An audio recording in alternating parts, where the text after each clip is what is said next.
이 이야기는 병원에서 절대 말해주지 않는 이야기입니다. 왜냐하면 그들은 이것으로 막대한 돈을 벌어야 하기 때문입니다. 안녕하세요. 저는 85세 내과 의사입니다.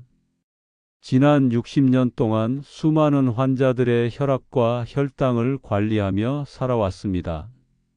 그 세월 속에서 늘 들은 질문이 있었습니다. 제가 당뇨인데 과일을 먹어도 되나요? 하는 물음이었지요. 곧 추석이 다가옵니다. 차례상에는 늘 사과, 배, 포도, 곶감이 오릅니다. 제 어린 시절 시골 장터에서 사온 사과는 달기보다는 새콤했고 배는 단맛이 금방 사라지는 담백한 과일이었습니다. 그러나 지금은 다릅니다. 품종 개량으로 과일이 설탕처럼 달아졌습니다. 조상께 올리고 난 뒤 가족과 함께 나눌 때 당뇨 환자에게는 기쁨이 아니라 걱정이 먼저 찾아옵니다. 저는 환자 곁에서 깨달았습니다. 약을 늘리기 전에 생활 속 지혜로 혈당을 다스릴 수 있다는 사실을요. 그래서 오늘은 추석 과일을 중심으로 당뇨 환자가 어떻게 현명하게 대처할 수 있는지를 말씀드리려 합니다. 이 이야기가 도움이 되신다면 구독과 좋아요로 함께해 주세요. 여러분의 건강한 노후를 응원합니다. 그리고 지금 이 영상을 어디서 보고 계신가요? 병실인가요? 안방인가요? 댓글에 남겨주시면 제가 직접 답글로 친절히 도와드리겠습니다. 지금부터 오늘의 주제 추석 과일과 당뇨 관리에 대해 자세히 말씀드리겠습니다. 끝까지 들으셔야 제대로 이해하고 실천하실 수 있습니다. 혹시 처음 오셨다면 구독과 좋아요 부탁드립니다. 여러분은 궁금하실 겁니다. 추석 음식과 과일, 왜 더 위험할까요? 추석 음식은 대부분 기름지고 탄수화물이 많습니다. 전, 송편, 고기, 잡채가 이어지고 그 위에 달콤한 과일까지 더해집니다. 보기만 해도 먹음직스런 음식들이죠. 그러나 음식만 먹었을 때보다 탄수화물 당분이 겹칠 때 혈당은 훨씬 가파르게 상승합니다. 2019년 대한당뇨병학회 자료에 따르면 기름진 전과 달콤한 과일을 함께 섭취했을 때 혈당 상승 속도가 단독 섭취보다 2배 가까이 빨라졌습니다. 당뇨 환자에게 얼마나 이 추석 음식들이 치명적일 수 있는지를 알려주는 결과이죠. 그래서 여기서 실행 팁을 하나 드리겠습니다. 추석 차례상에서는 순서를 바꾸는 것이 중요합니다. 전이나 송편을 먼저 먹기보다 채소나물로 속을 채우고 과일은 식사 마지막에 작은 조각만 드세요. 식사 순서를 바꾸시면 당이 급격하게 오르는 것을 방지해 쇼크를 예방할 수 있습니다. 특히나 당뇨 환자들에게는 명절이니 오늘만은 괜찮다는 생각은 가장 위험합니다. 연휴 며칠의 방심이 한 해 건강을 무너뜨릴 수 있습니다. 가족들과 행복한 연휴를 위해 조금씩 절제하는 습관을 당부드립니다. 추석에 응급실이 붐비는 이유가 있습니다. 실제로 명절 연휴에는 응급실에 당뇨 환자가 늘어납니다. 첫째, 과식으로 인해 기름진 음식과 과일을 함께 먹으면서 혈당이 급상승합니다. 둘째, 불규칙한 식사가 한몫하는데요. 제사 준비, 이동, 모임으로 약이나 인슐린을 놓치기 쉽습니다. 셋째, 활동량의 감소 때문이죠. 긴 연휴 동안 앉아 있는 시간이 늘면서 혈당 조절이 더 어렵습니다. 대한응급의학회 보고서 2021에 따르면 추석 연휴 기간 당뇨 합병증으로 응급실을 찾는 환자가 평소보다 1.5배 증가했습니다. 특히 고혈당성 혼수, 저혈당 쇼크가 가장 흔했습니다. 이번 명절에도 약과 인슐린은 반드시 평소대로 챙기세요. 이동 중이라면 미리 소량의 간식과 물을 준비해 두세요. 오늘은 바쁘니 약은 건너뛰자는 생각은 응급실로 가는 지름길입니다. 식사 후 산책을 하시거나 활동을 하시면서 앉아서 가만히 있는 시간을 줄여보세요. 오늘은 저의 환자의 이야기를 전해드려 보겠습니다. 이 환자는 김호철님, 62세 남성은 10년째 당뇨를 앓고 있었습니다. 어느 추석날 차례를 마치고 가족들끼리 둘러앉아 사과 반 개, 배 한 조각, 곶감 2개, 포도 반 송이를 드셨습니다. 평소보다 많은 양이었지만 이 정도야 괜찮겠지 생각하셨지요. 그날 밤 김호철님은 반복되는 갈증으로 물을 여러 잔 마셨지만 해소되지 않았습니다.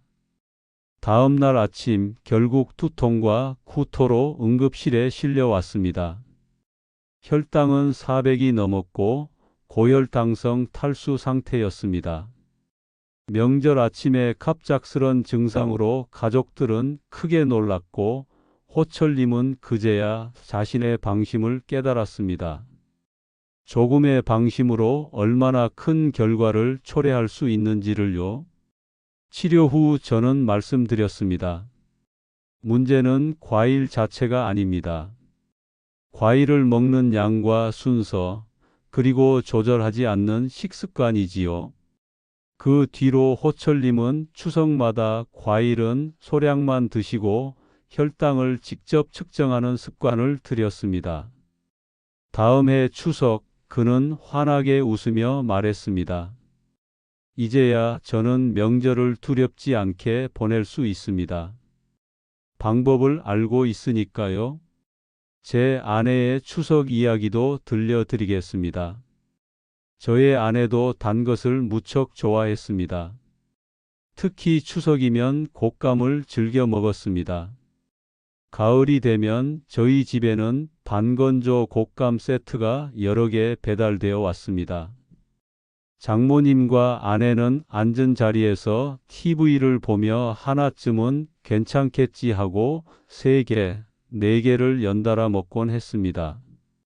식사 후에 후식으로 곶감을 여러 개 먹던 그날 밤 아내는 손발이 떨리고 심장이 두근거린다며 힘들어했습니다.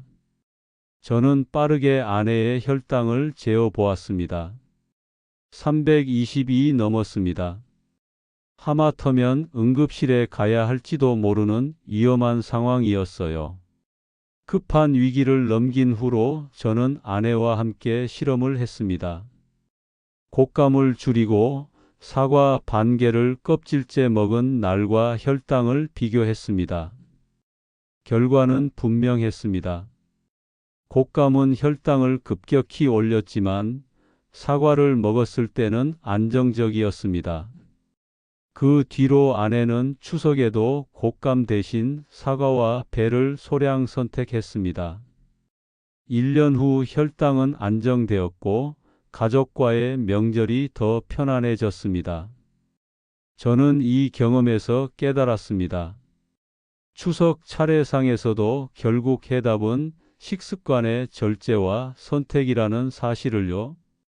이제 사과, 배, 포도, 곶감에 대해 천천히 설명해 드리겠습니다.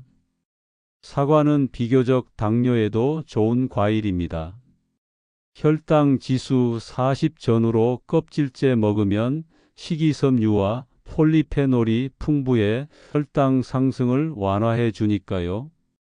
배는 수분이 많아 갈증을 해소하지만 당분이 은근히 높아 과량 섭취는 위험합니다.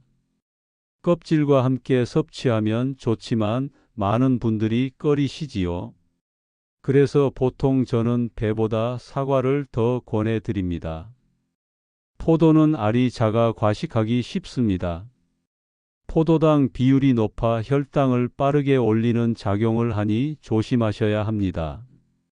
껍질도 함께 드시기를 권하지만 어렵다면 작은 송이로 한 줌만 소량 섭취하시길 권해드립니다. 곶감은 아무래도 원래도 단 과일을 말린 터라 당분이 농축돼 있습니다. 작은 크기지만 혈당에 미치는 영향은 매우 크다고 보고 있어요. 곶감은 가능하면 피하시거나 1개 이내로 제한하는 것이 좋습니다. 과일은 건강식이라 괜찮다는 생각은 잘못입니다. 명절에는 특히 다른 음식과 과잉 섭취하지 않도록 더욱 조심해야 합니다. 추석에 아무래도 과식을 하게 되지요. 저 또한 추석 음식을 보면 침이 고여서 평소 소식하는 습관을 유지하기가 어려워집니다. 그래서 추석 이후 회복 전략에 대해 공유해 보면 좋을 것 같습니다. 연휴가 끝난 뒤에는 아무래도 혈당이 흔들리는 분들이 많습니다. 이를 빠르게 회복하는 것이 중요합니다. 최소한 30분 이상 걷기, 규칙적인 수면, 채소 위주의 식단으로 혈당을 다시 안정시켜야 합니다. 저 같은 경우에는 과식 후 다음 날은 하루 3끼를 가볍게 하세요. 아침은 걸을 수 있으면 좋습니다. 점심부터 채소, 단백질 위주로 식사하고 과일은 소량만 드세요. 30분 산책을 꾸준히 하면 혈당 회복에 큰 도움이 됩니다. 절대로 명절이 끝났으니 다시 원래대로 돌아오겠지 하고 방심하지 않는 것을 전제로 하세요. 연휴 후 1달 이상 혈당이 불안정하게 유지될 수 있습니다. 자, 오늘의 이야기를 정리해 볼까요? 오늘 말씀드린 핵심은 이렇습니다. 첫째, 추석 과일은 종류와 양을 반드시 조절해야 합니다. 둘째, 곶감과 포도는 특히 주의해야 하고 사과와 배도 껍질째로 소량만 드셔야 합니다. 셋째, 명절에는 응급 상황이 실제로 늘어나므로 약 복용과 혈당 체크를 철저히 해야 합니다. 넷째, 연휴가 끝난 뒤에는 반드시 식단과 생활을 조정해야 합니다. 저는 평생 환자 곁에서 배웠습니다. 그래서 명절의 복은 풍성한 상차림이 아니라 건강하게 가족과 함께하는 시간이라는 것을 여러분들께 강조드리고 싶습니다. 내일 저녁부터 작은 습관 하나만 바꿔보세요. 그 변화가 여러분의 노후 건강을 완전히 달라지게 할 수 있습니다. 혹시 여러분도 추석에 과일과 음식 때문에 혈당이 올라 곤란했던 경험 있으신가요? 이 영상을 누구에게 공유하고 싶으신가요? 댓글에 남겨주시면 제가 직접 읽고 답을 드리겠습니다. 다음에도 당뇨에 유익한 영상으로 찾아뵙겠습니다. 좋아요와 구독 부탁드립니다.